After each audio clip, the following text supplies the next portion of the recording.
believe actually we've got Justin on the line here. We'll speak to that text message after the 8 o'clock news. Justin, are you there with us? Yeah, mate, we're sort of using cans and string to get connected to Yeah, absolutely. Hey, look, we're getting it sorted out. How are you going, bro? I'm going all right, mate. I'm really annoyed that I've missed your discussion on climate change. Did you hear Lawson plugging your Bible marking guide? No, I heard none of it, mate. So it's our giveaway today. Okay, that's awesome. right. Oh, that's good. Yeah. Absolutely. Hey, fantastic stuff. Now, in the world of politics and prophecy, where are we going today? Well, I think you guys were tapping into some very good stuff with Nigeria and Trump wanting to declare war. He's doing the same in Venezuela, only it's a fair way down the road there. Yes. So with their intended invasion of Venezuela. So their invasion of Venezuela, they're wanting to see a regime change there. Yeah, they want to get rid of the regime. They got rid of. They tried to kidnap him by using a pilot on his plane the other day. They are pretty determined that his Monroe doctrine of the defense of the United States, the hemispherical defense, means that he needs Canada and South America. He wants the Pacific and the Atlantic to be completely controlled by the Americans, and they see this as something it's not just about drugs, it's actually about the defense of the United States. Yeah, interesting. I think we're seeing here, and correct me if I'm wrong, but I think we're seeing here the next stage of nationalism, which is what we've seen is the working for, in the domestic crowd to, try and pull together unity through kind of division, to be honest. You find unity through division, but then from here is an expanding of borders. And would you call this imperialist almost? Oh, he's taken on China. China is in Venezuela very heavily. Yes. This is China and America. Yep. And he announced the other day that they're going to start testing nuclear weapons. I'm not sure they're actually going to do that. They don't even need to do that. But that was before he meets with Xi in China, because China is building nuclear weapons at an alarming rate. That they're the third biggest in the world currently, after Russia and the United States being the dominant one. They're trying to catch up to the US as fast as they can, and Trump's doing that as his way of trying to get a deal with them. But this is US and China. There's only one superpower left at the very end of time, and it's not China. So let's see what works out here as this keeps spinning out of control. I want to ask you guys a question. Why did Bill Gates walk away from net zero and climate changes? Yeah, we were just talking. We're just talking about that. Yeah. Well, give me the quick answer. Why did Bill Gates walk away from the disaster, the catastrophizing of climate change? Good question. And look, my speculation is his own personal business interest. That's right. Yeah, he's following the money. It's AI. It's the amount of electricity. Like in Australia, by 2050, we're going to need, just to run the data centers, we'll need 2 power sources to run Tomago aluminium smelter. We'll need double that just for data centers. And he's Microsoft. Yeah. This is business. So yeah. There was a documentary, An Inconvenient Truth, wasn't there? Classic. We shouted out Al Gore when we were talking about climate change. So yeah. Guys, I have to tell you, and I'm sorry to say this on air, I'm not buying the climate change thing. I never have. And I think we're going to see the National Party this morning has walked away from net zero. Yeah, right. Because the Americans have. Yeah, I think the rest of the world is all of a sudden going to decide it's not that important. Yeah. Let's see. Because, the climate's changing. We should be trying to reduce any pollution we're making as much as humanly possible.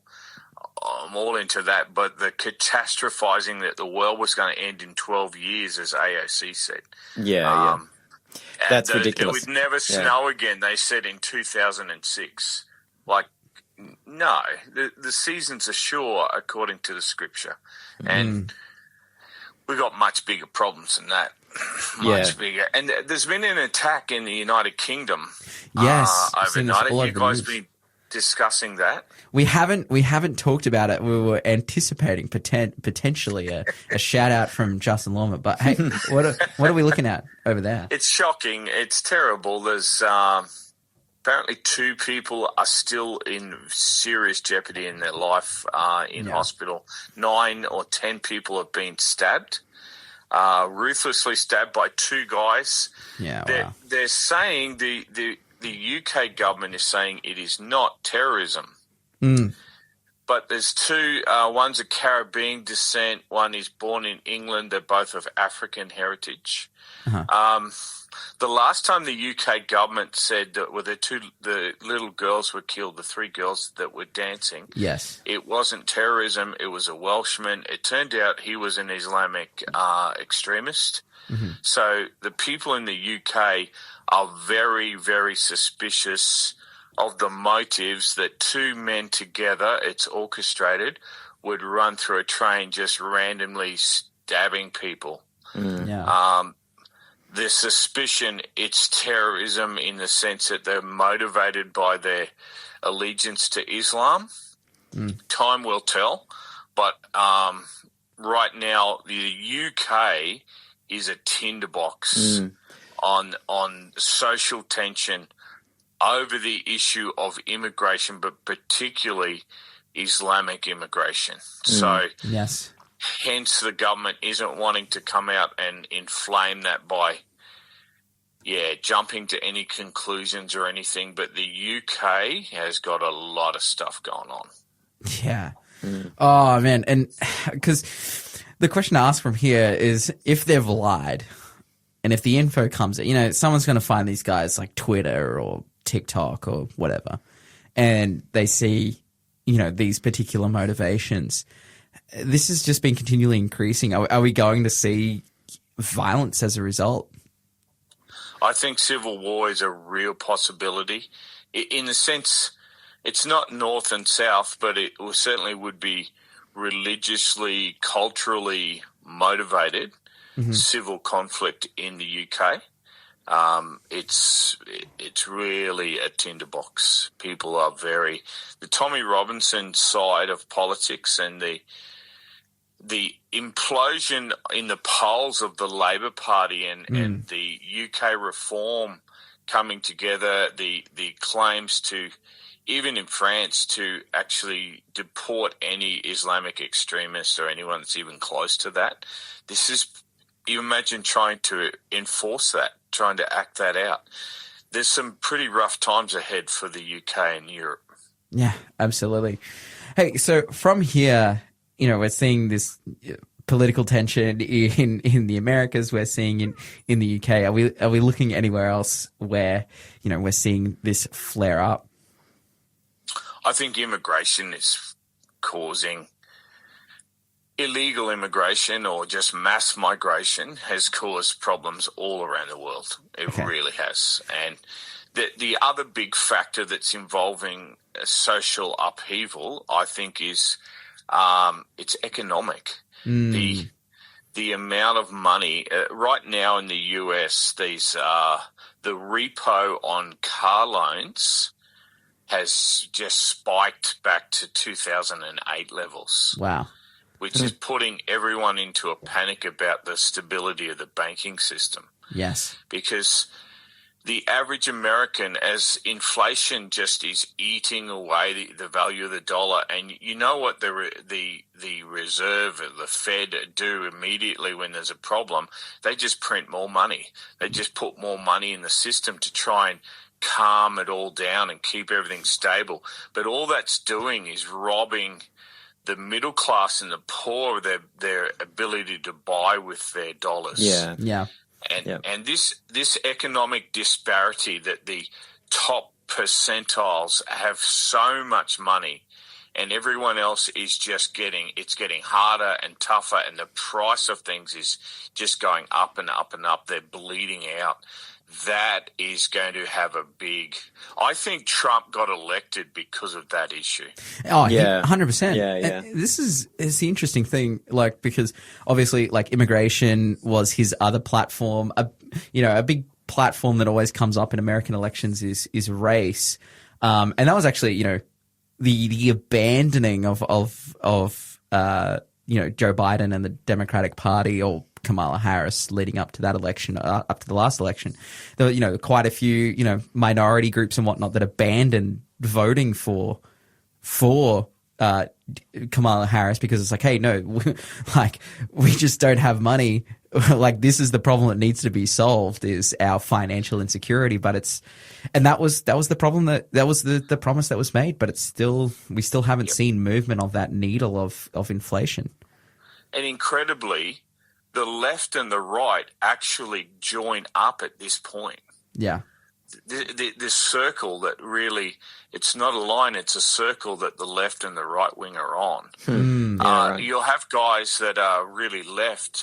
Jimmy Dore will be agreeing with Steve Bannon Right. over this issue that the middle class has been pillaged by the upper echelons of American society.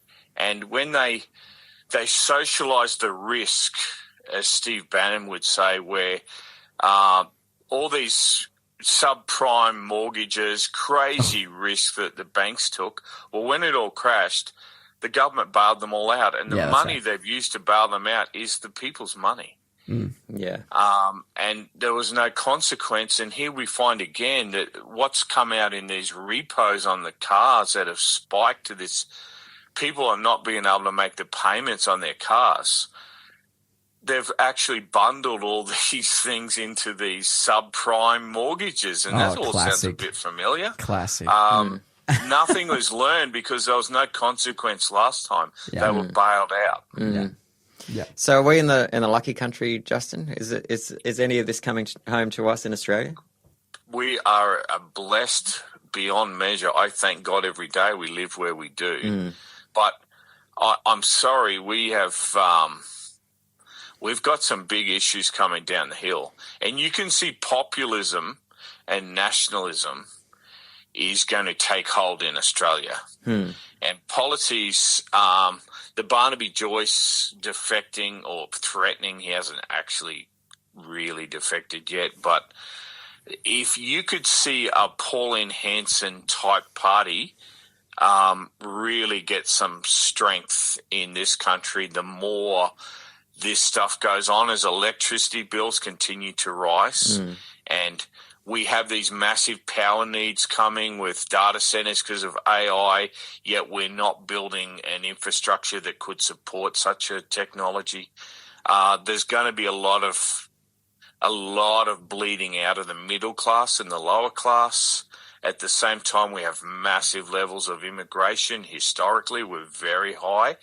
That's the sort of recipe that you're cooking up on the stove that's going to cause this. So it's going to come to us like it's coming to the rest of the world. Yeah. Wow. Hey, there are things on the horizon. Where can we look to? What's our solution? Jesus is the solution. And we're Faith FM, so we would say that. But I'm telling you now, young men in particular are turning to Christianity in levels that haven't been seen in generations. People are really waking up to the fact that things aren't looking too bright and gloomy, and they want to return to what was once the stability that we had in our countries when most people attended church. When you can drive through the country here in Australia, out in the middle of a paddock, you'll see an old church where a bunch of farmers got together and built a church. And once upon a time, when our nation had a real sense of solid identity in our belief in the Bible and Christ, I think we had some big advantages over what we currently have. Yeah, absolutely. Hey, Justin, thank you so much for sharing with us, giving us an update and insight into things happening in our world.